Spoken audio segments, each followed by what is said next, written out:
चलिए तो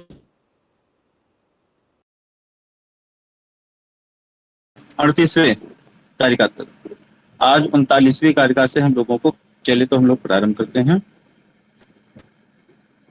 39वीं कारिका है सूक्ष्म माता पितृजा सह प्रभूतैः त्रिधा विशेषाः स्युः सूक्ष्मास्तेषां नीता माता पितृजा निवर्तन्ते। देखिए, विशेष और अविशेष दो भेद किए थे। जो अविशेष है वह कौन है? वह तन्मात्राएं हैं। अविशेष अर्थात जो हमें प्रत्यक्ष न हो, जिनका अविशेष है। और जो सूक्ष्म है वो विशेष हैं। जो पंच महाभूत हैं, ये सब क्या है? विशेष हैं। तो बता रहे हैं कि कितने विशेष के अवान्तर विशेष बता रहे हैं। तो माता पितृजा सह प्रभूतैः त्रिधा, जो विशेष हैं वो तीन प्रकार, जो विशेष हैं वो तीन प्रकार के हैं। कौन कौन से? जो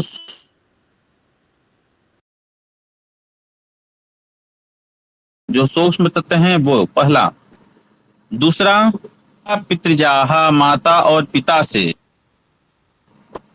और प्रभूतैः सह जो भौतिक स्थूल शरीर है वह। तीन हो गया ना। सूक्ष्म माता पिता से उत्पन्न और प्रभूतैः जो पंच महाभौतिक शरीर है। अब प्रश्न होता है कि माता पिता से ही तो उत्पन्न होता है ये सब, तो तीन कैसे हो गए? तो देखिए, सूक्ष्म देह आप लोग जानते हैं, जो आगे हम सूक्ष्म शरीर के बारे में पढ़ेंगे, सूक्ष्म देह। अब दूसरा है माता पिता से उत्पन्न। माता पिता से हमें कुछ विशेष प्राप्त होता है, 6 कोश प्राप्त होते हैं, 60 कौशिक शरीर प्राप्त होता है। अर्थात माता से हमें रोम और लोहित अर्थात रक्त और मांस प्राप्त होता है। पिता से हमें स्नायु, अस्थि और मज्जा प्राप्त होता है। तो ये 3 3 6 हो गए। तो 6 कौशिक शरीर जो है वह माता पिता से उत्पन्न शरीर है। और जो प्रभूतैः सह पंच महाभौतिक शरीर है वह तीसरा हो गया। तो ये 3 विशेष हो गए। अब इसमें कौन रहता है, कौन चला जाता है? तो सूक्ष्म नीता, जो सूक्ष्म शरीर है वो उसमें नियत रहती है, अर्थात वह साथ साथ ही चलती है, बुद्धि इत्यादि के साथ साथ ही चलती है। और माता पितृजा निवर्तन्ते, माता पिता से उत्पन्न जो शरीर है, जो भौतिक शरीर है वो तो निवृत्त ही हो जाता है, ये तो इसमें कोई शंका ही नहीं है। माता पिता से उत्पन्न जो शरीर है 60 कौशिक, वो भी निवृत्त हो जाता है। जो सूक्ष्म शरीर है वह सूक्ष्म शरीर हमेशा विद्यमान रहता है, नियत रहता है। अब कैसे नियत रहता है उसके बारे में अगली कारिका बता रहे हैं कि पूर्वोत्पन्नमसक्तम नियतम महदादि सूक्ष्म पर्यंतम संसरति निरुपभोगम भावैरधिवासितम लिंगम। देखिए, वह जो लिंगम, लिंग शरीर क्या करता है? संसरति, संसरण करता है। अब वह लिंग शरीर है कैसा? पूर्वोत्पन्नम, जब सृष्टि की उत्पत्ति हुई, सृष्टि की रचना हुई, तो सृष्टि की याद में ही वह उत्पन्न हो, जो सूक्ष्म शरीर है। और असक्तम नहीं होता है। असक्त अर्थात अबाधित गति वाला होता है, वह कहीं भी जा सकता है, शिला में भी प्रवेश करता है। अगर सक्त हो जाए, किसी से उसका संग हो जाए, देखिए हम अपने घर को छोड़ करके विदेश में क्यों नहीं रह पाते हैं? क्योंकि हम सक्त हो जाते हैं, हमारा संग हो जाता है उन लोगों से, इसीलिए हम उसको छोड़ करके नहीं जा पाते हैं। अपने देश को छोड़ करके विदेश में हमें अच्छा नहीं लगता है, इस प्रकार। लेकिन यह जो सूक्ष्म शरीर है यह क्या है? लिंग।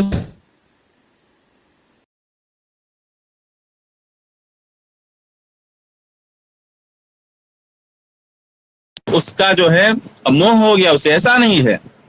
वह मनुष्य शरीर से निकल करके पशु शरीर में भी पहुंच जाता है, बिल्कुल भी सक्त नहीं है, अबाधित गति वाला है। और नियतम, वह नियत रहता है, हमेशा विद्यमान रहता है, अर्थात पूर्वोत्पन्न सर्ग के आदमी उत्पन्न होता, नियत रहता अर्थात महाप्रलय तक रहता है। और है कैसा, महदादि सूक्ष्म पर्यंतम, महत है आदि जिसके, और सूक्ष्म जो तत्व है पंचतन मात्रा है वह है अंत में जिसके।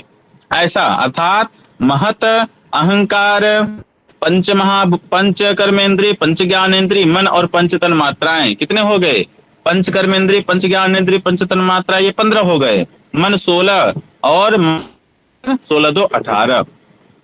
सूक्ष्म शरीर सांख्य के मत में, प्रश्न भी आता है कि सांख्य के मत में सूक्ष्म शरीर कितने तत्वों से बना होता है, सूक्ष्म शरीर में कितने तत्व होते हैं, तो 18 तत्व होते हैं, ये ध्यान रखना है।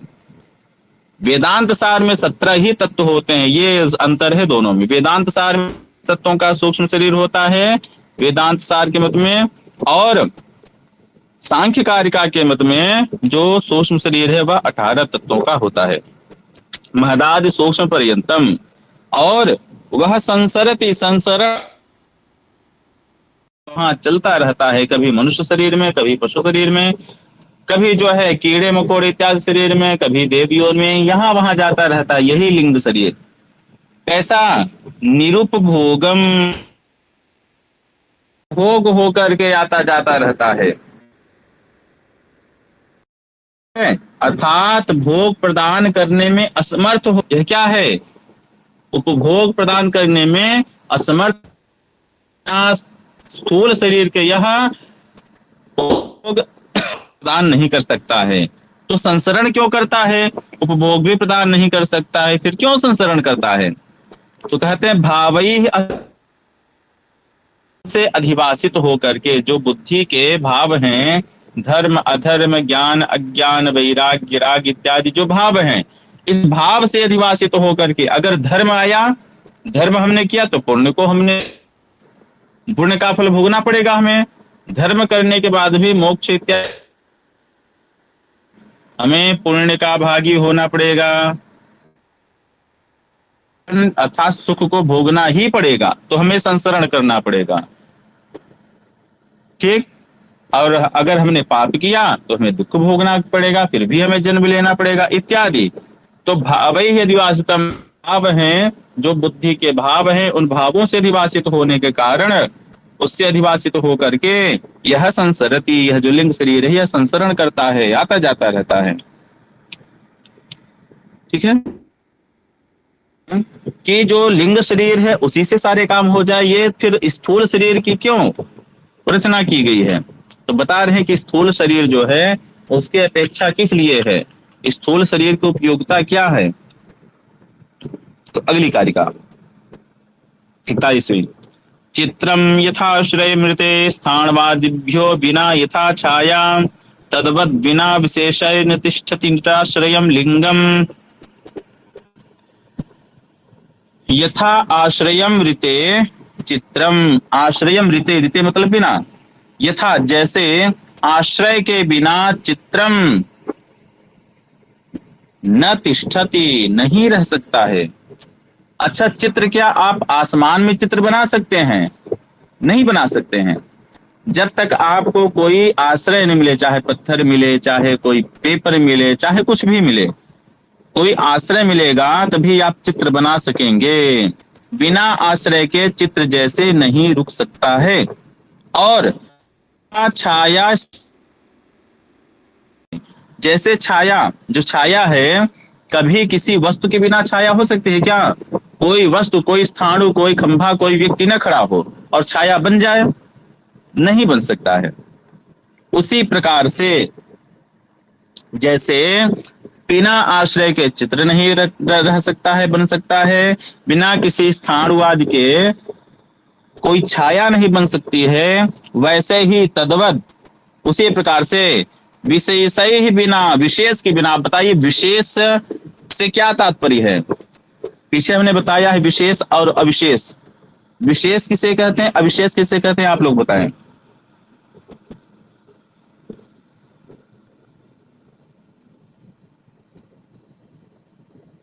विशेष और अविशेष,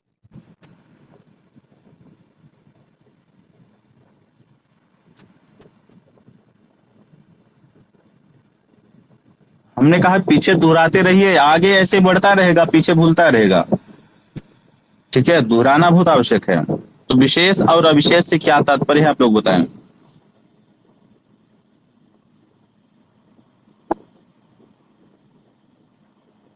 विशेष पंच महाभूत।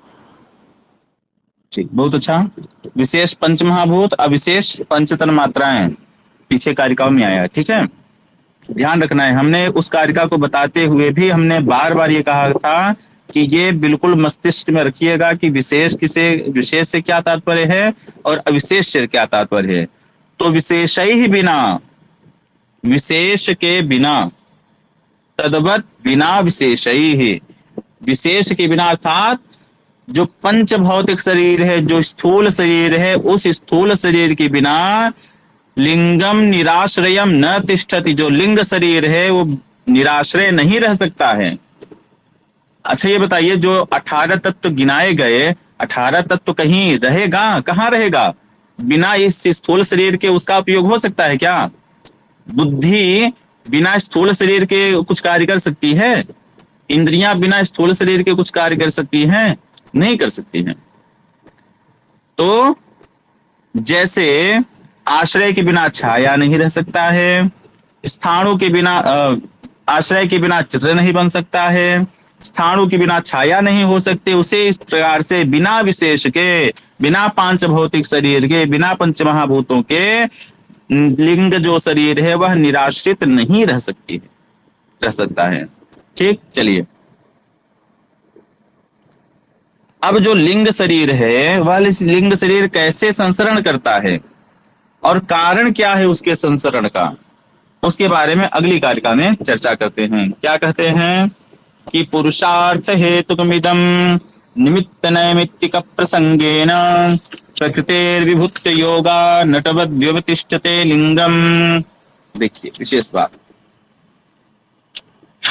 कि यह जो लिंग शरीर है, लिंगम, जो लिंग शरीर है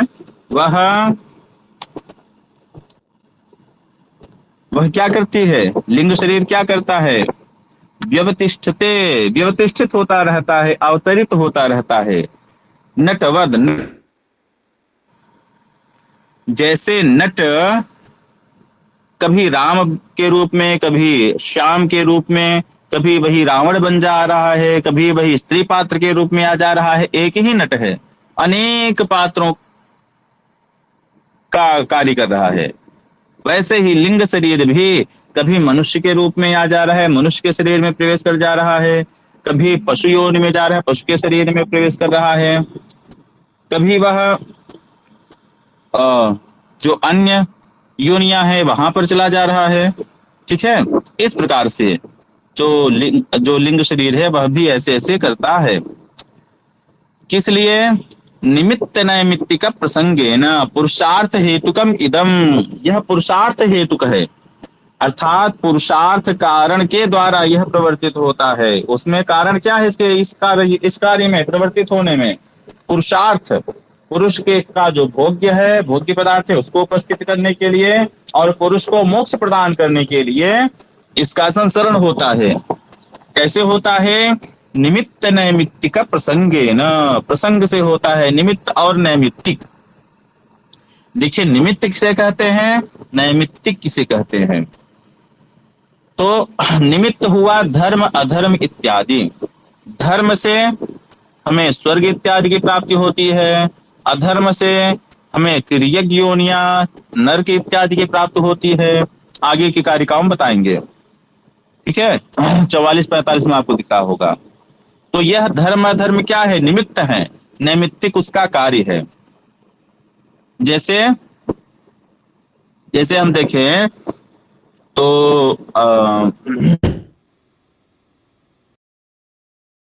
स्थान पर यण होता है, उसका निमित्त क्या है? अच पर में हो तो अगर अच को हटा दीजिए, हल को रख दीजिए तो इक के स्थान पर यण आदेश होगा? नहीं होगा। ठीक है, तो निमित्त क्या है? अच, उसके कारण इक के स्थान पर यण आदेश हो रहा है। तो यहां पर निमित्त क्या है? निमित्त है धर्म अधर्म इत्यादि। और नैमित्तिक क्या है? जो स्थूल शरीर हैं, नैमित्तिक क्या है? स्थूल शरीर। धर्म से हमें देवत्व, देव शरीर प्राप्त होती है। अधर्म से हमें जो त्रियग योनियां हैं वह शरीर प्राप्त होते हैं। नैमित्तिक क्या है? त्रियग योनियां। राजस से, रजोगुण से हमें मनुष्य योनि मिलती है। तो रजोगुण क्या हो गया? निमित्त हो गया। नैमित्तिक क्या हो गया? मनुष्य शरीर हो गया। तो ऐसे ही निमित्त और नैमित्तिक के प्रसंग से यह पुरुषार्थ हेतुकम, यह जो लिंग शरीर है, इदम लिंगम, यह पुरुषार्थ के लिए। अब नटवत व्यवतिष्ठते कह रहे हैं, यह एक ही लिंग शरीर है। कभी वह मनुष्य बन जा रहा है, कभी स्त्री बन जा रही है, कभी कुछ बन जा रहा है, कभी पशु, कभी गाय, कभी भैंस, कभी कुत्ता, कभी बिल्ली, कभी जुआ, कभी मच्छर बन जा रहा है। ये कैसे हो रहा है? इसका कारण क्या है? एक ही व्यक्ति कैसे अलग अलग जगह जा सकते? तो कहते हैं प्रकृतेर विभुत्व योगा, जो प्रकृति है वो विभु है, अर्थात सर्वत्र विद्यमान है। जैसे उदाहरण, यदि हमारा कोई संबंधी, हमारा हमारा हमारे यदि माता पिता, हमारे माता पिता जहां जहां है उनकी संपत्ति, हम वहां वहां जा सकते हैं कि नहीं जा सकते हैं? हमारे माता पिता की संपत्ति जहां जहां है हम वहां वहां जा सकते हैं, वहां वहां रह सकते हैं, वहां वहां हम सारे कार्य कर सकते हैं। तो यहाँ पर लिंग शरीर का कारण कौन है? प्रकृति। और प्रकृति कहाँ विद्यमान है? विभुत्व, विभु अर्थात सर्वत्र विद्यमान है, सभी देशों में विद्यमान है। तो प्रकृति क्या है? विभु है, सर्वत्र विद्यमान है, अर्थात लिंग शरीर कहीं पर भी जा सकता है। मनुष्य शरीर भी प्रकृति है, पशु की शरीर भी प्रकृति है, त्रियग योनियां भी प्रकृति हैं, सब प्रकृति ही है। ठीक है, जब प्रकृति है तो लिंग शरीर कहीं भी जा सकता है। तो प्रकृतेर विभुत्व योगा, प्रकृति के विभु होने से, प्रकृति के सर्वत्र विद्यमान होने से जो लिंग शरीर है, कभी मनुष्य शरीर में, कभी पशु शरीर में, कभी कीड़े मकोड़े इत्यादि के शरीर में प्रवेश कर जाता है। ठीक है, चलिए अगली कारिका। अब निमित्त क्या है, नैमित्तिक क्या है? निमित्त नैमित्तिक का प्रसंगेन है ना। देखिए, ये हमारे शास्त्र के रचना करने की परंपरा है। कोई भी शब्द अगर उन्होंने कठिन प्रयोग किया तो सबसे पहले उस शब्द की व्याख्या करेंगे। तो निमित्त नैमित्तिक आया। अब निमित्त क्या है, नैमित्तिक क्या है, उसके बारे में बता रहे हैं। सांसिद्धिकाश्च भावाः प्राकृतिका वैकृताश्च धर्माद्याः दृष्टाः करणाश्रयिणः कार्याश्रयिणश्च कललाद्याः।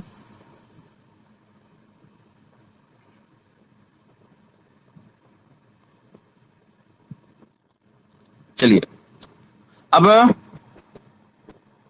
बता रहे हैं आगे कि यह कैसे होते हैं, इसके बारे में बता रहे हैं कि भावाः, जो भाव होते हैं, जो भाव होते हैं, भाव अर्थात बुद्धि के जो रूप हैं, धर्म अधर्म इत्यादि, ये जो भाव होते हैं, यहाँ पर मतभेद है। दो प्रकार कोई मानते हैं, कोई तीन प्रकार। तो पहले हम दो प्रकार को लेकर के चलते हैं। ठीक है, जो वाचस्पति मिश्र जी हैं उन्होंने दो प्रकार ही माने हैं भाव के, और गौड़पाद इत्यादि, युक्तिकार इत्यादि वो तीन भेद माने। तो पहले हम दो भेद मानते हैं, दो भेद मानकर किसकी इसका अर्थ देखते हैं।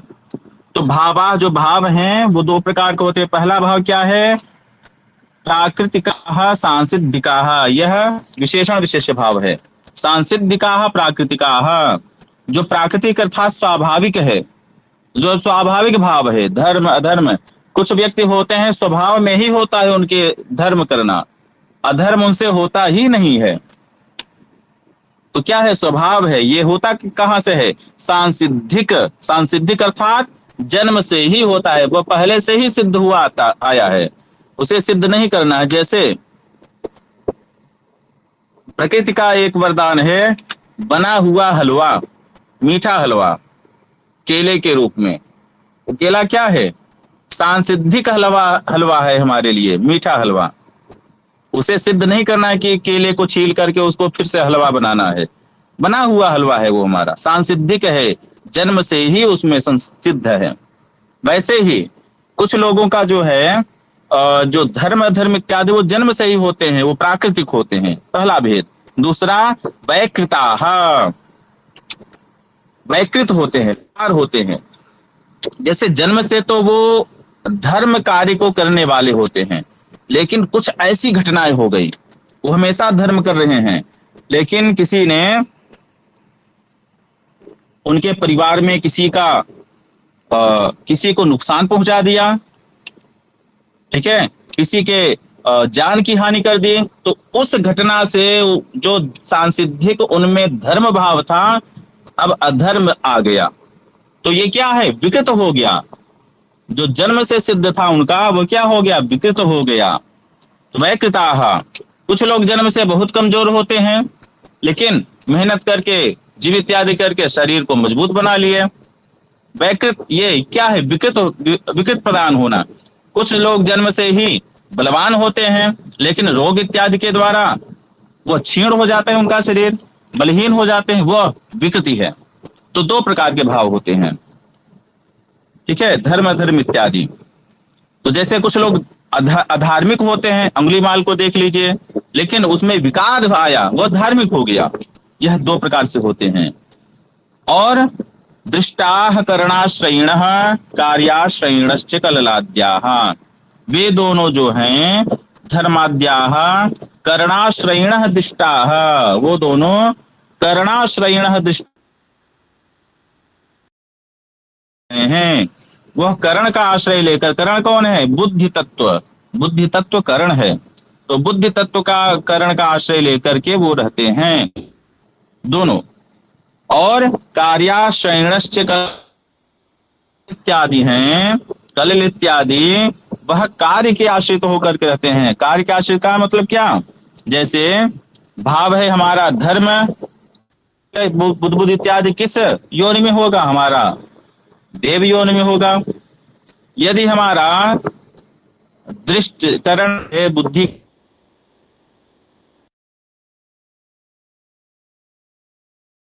इत्यादि होगा, कार्य वो क्या होगा, वो हमारा पश्चिम योनि कललाद्याः कार्याश्रयिणः, जो कलल इत्यादि है वो किसके आश्रित है, कार्य के आश्रित है, ठीक है, ऐसा। अब तीन भेद जो मानते हैं गौड़पाद इत्यादि,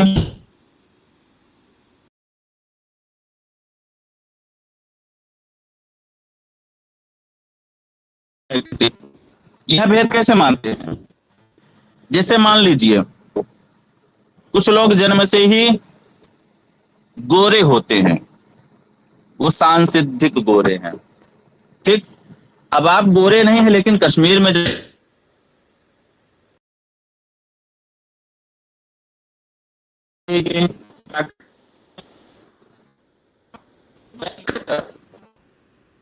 बदल रहे तो बड़े बड़े वस्तु नहीं है, लेकिन विकार करके बदल दिया गया, ठीक है। और क्या क्या होता है, शरीर में बहुत सारे बातें आ गई हैं, तो उसके द्वारा जैसे सर्जरी करके नाक टेढ़ा है उसको सीधा कर दिया गया, क्या है, वैकृत है, ठीक है, सर्जरी करके विकार हुआ। तो ये तीन गौड़पाद हो, तो युक्ति का कार।